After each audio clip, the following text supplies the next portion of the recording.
Olá a todos.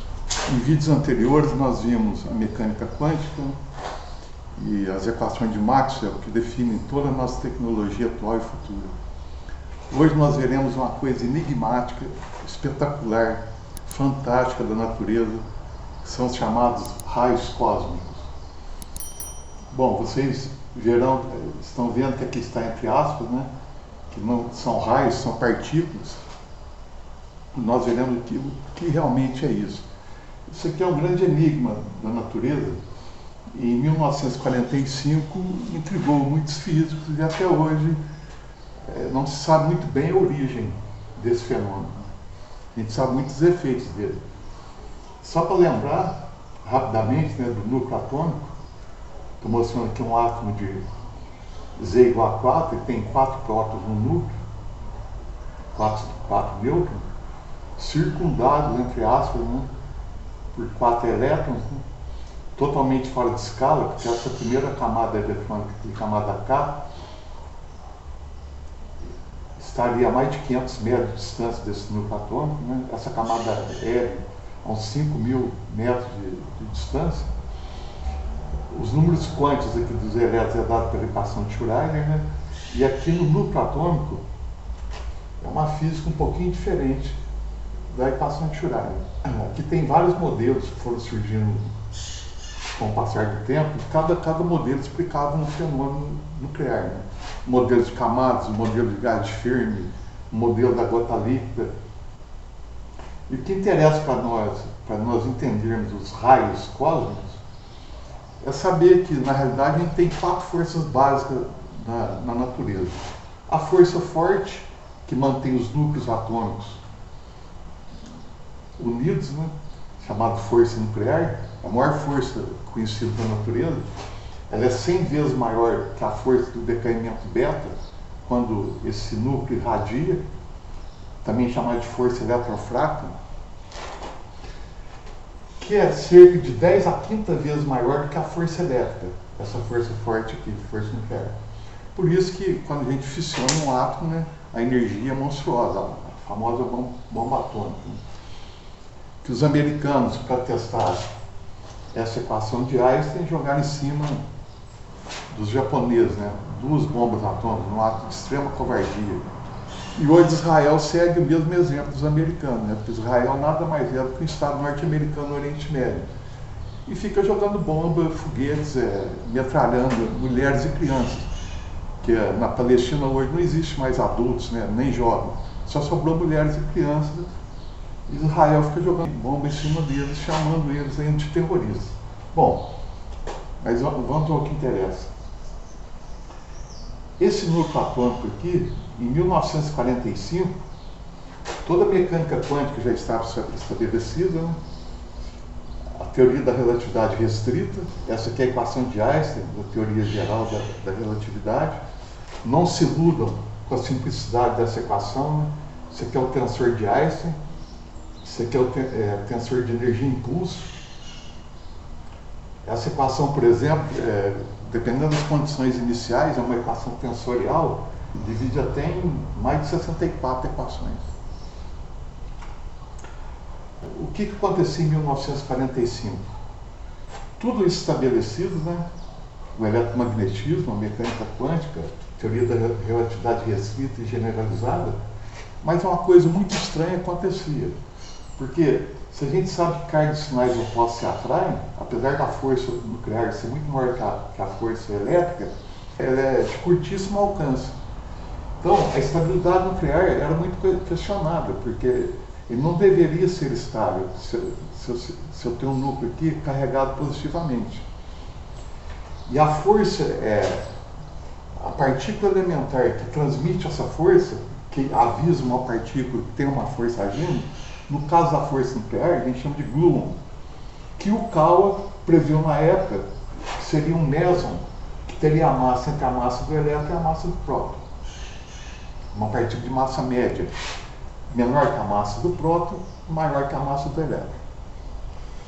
Entre cargas elétricas, entre 2 objetos eletrizados, a força elétrica que age entre os dois, quem avisa que existem 2 objetos eletrizados se eles forem de sinais opostos, eles vão se atrair. Se eles forem de sinais iguais, vão se repelir. É um fóton de luz. Então, esse é o mensageiro entre a força elétrica. Entre duas massas, a força gravitacional, que a força elétrica é 10 a 38 vezes maior do que a força gravitacional.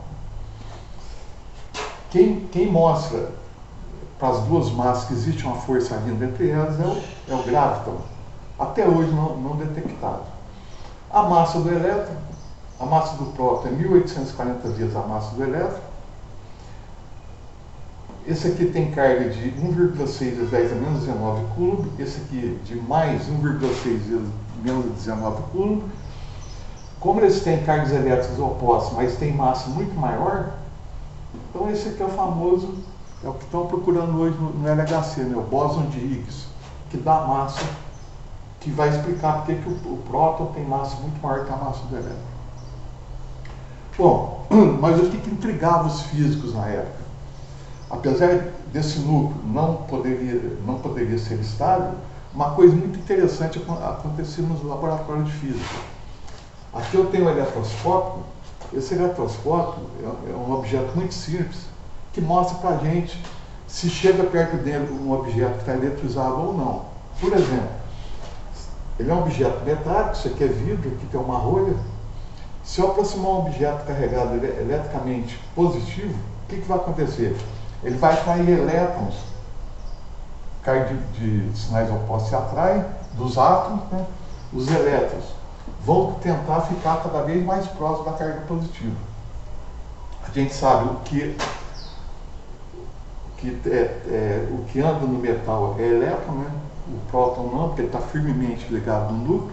Você só consegue mexer no núcleo através de uma fissão nuclear ou fusão nuclear.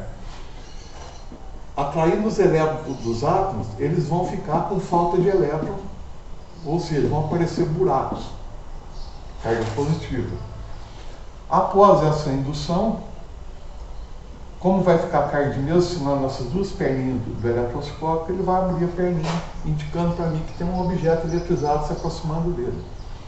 Se o objeto eletrizado for negativo, acontece um fenômeno muito parecido. O que vai acontecer? Quando eu aproximar ele desse eletroscópio, ele vai repelir os elétrons que estão aqui na periferia, os elétrons vão descer, aqui vão ficar buracos, cargas positivas, certo?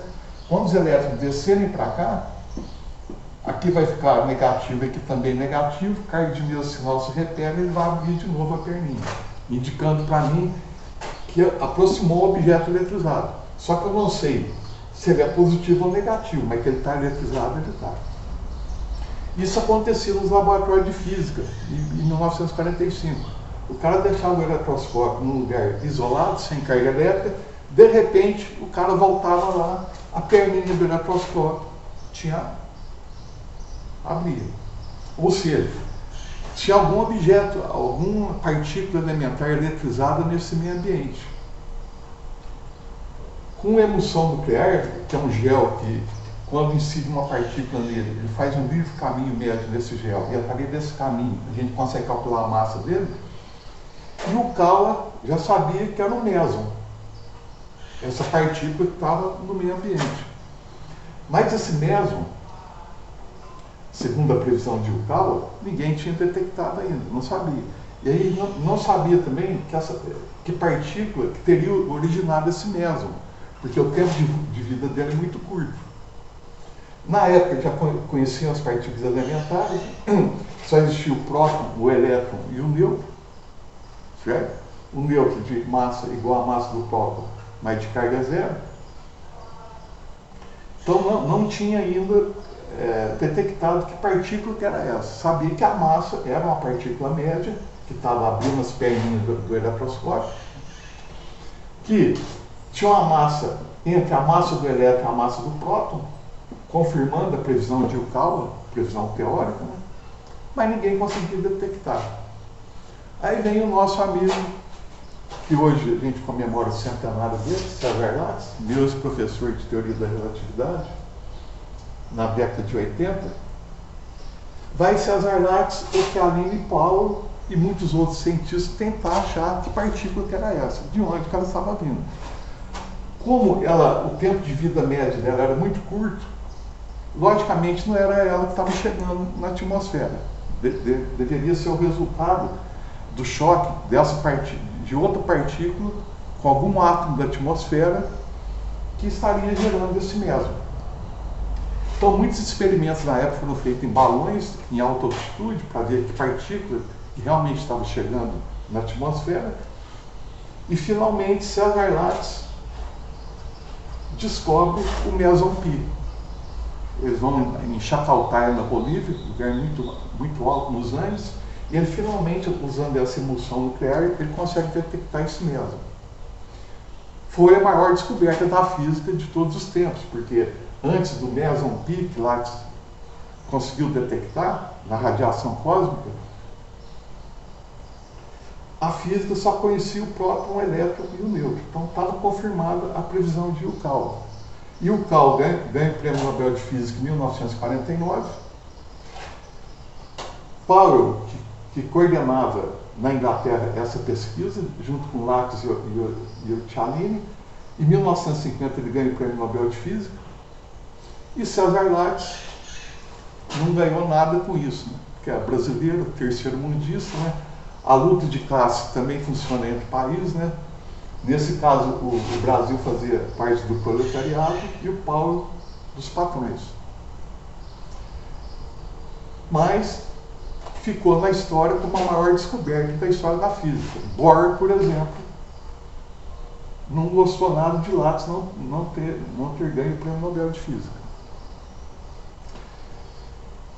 Onde que encontraram essa partícula? Na alta radiação cósmica. Então, o que se sabe até hoje e o grande mistério e enigma que persiste até hoje? Na realidade, esses raios cósmicos, que não são raios, são partículas, é resultado de um próton de alta energia que chega na alta atmosfera, ou uma partícula média, leve ou pesada, que se choca com átomos da atmosfera a velocidades próximas da luz, de grande energia, e resultado desse choque, começam a aparecer outras partículas. Então aqui eu estou mostrando um exemplo chamado a teoria de chuveiros extensos ou cascata eletromagnética. Com esse estudo de Lattes, começaram a descobrir várias outras partículas elementares. Então eu já sabia na época o elétron, que tem uma vida média infinita, que é 1 sobre 1840 vezes a massa do próton. O meson muon negativo, que é o carinha que mais está presente na atmosfera, é o que eletrizava as perninhas do eletroscópio. Esse meson mi negativo só vive 2 vezes 10 a menos 6 segundos. Ele é cerca de 200 vezes a massa do elétron. Ele decai depois do tempo de vida curto dele em um antielétron, isso aqui é antimatéria, pósitron, mais o neutrino do elétron, mais o neutrino do muon. Foram descobrir depois a partícula tau, que é 3.480 vezes maior que a massa do elétron, 2 vezes a massa do próton, vive muito pouco, 3 vezes 10 a menos 13 segundos. Ele decai depois desse tempo de vida médio em um meson mi negativo, um antineutrino do elétron e o neutrino do muon. O próton, a vida dele é maior que 10 a 40 segundos, é maior que a idade do universo, 1840 vezes a massa do elétron. O nêutron, 889 segundos, que ele vive fora do núcleo atômico, né? Essa foi a primeira reação que teve no universo, após o Big Bang, né? Que é uma massa supermassiva de nêutrons. Depois Deus disse, faça a luz, e a luz se fez. A primeira reação que aconteceu no universo foi essa. O nêutron decaiu em próton e elétron e antineutrino do elétron. Com o passar dos milhares de anos, o próton pegou um elétron, virou um átomo de hidrogênio. O átomo de hidrogênio foi juntando, viraram estrelas de hidrogênio, né? Devido à alta pressão, começaram a haver fusões nucleares e começou a gerar todos os elementos que a gente conhece até hoje. Além do nêutron, hoje a gente conhece a partícula lambda, neutra, ou eletrizado positivamente ou negativamente, vive só 2 vezes 10 menos 10 segundos, é 2.100 vezes a massa do elétron, decai num próton mais um meson pi negativo. Essa foi a partícula que lá descobriu, o meson pi. O meson pi, ou pion, vive só 8,4 vezes 10 a menos 17 segundos, é cerca de 264 vezes a massa do elétron, e o decaimento dele é radiação eletromagnética, raios gama. A partícula Y, que tem 18.500 vezes a massa do elétron, ou 8.500 vezes a massa do próton, vive só 1,3 vezes 10 a menos 20 segundos e decai num pósitron, no antielétron, mais no elétron. Esse cara aqui é a antimatéria do elétron. A antimatéria nada mais é do que a partícula que tem a mesma massa daquela partícula elementar, mas que tem carga oposta. É a antimatéria. Um grande mistério também da natureza, né? Que não se sabe por que a matéria, por que hoje no universo tem mais matéria do que antimatéria, né? Aí vem aquela teoria que os caras estão inventando de energia escura, que um dia eu ainda vou fazer um vídeo para detonar essa teoria, que é uma bobeira muito grande. São pessoas que não entenderam a solução geral da equação de Einstein, da relatividade geral, mas isso é outra história. Todas essas partículas foram descobertas na reação cósmica. Então aqui eu estou mostrando um exemplo. Um próton de alta energia, velocidade próxima da luz, se choca com um átomo da atmosfera. Resultado desse choque: nêutron, outro próton, um meson pi negativo, um meson pi positivo, um meson pi negativo,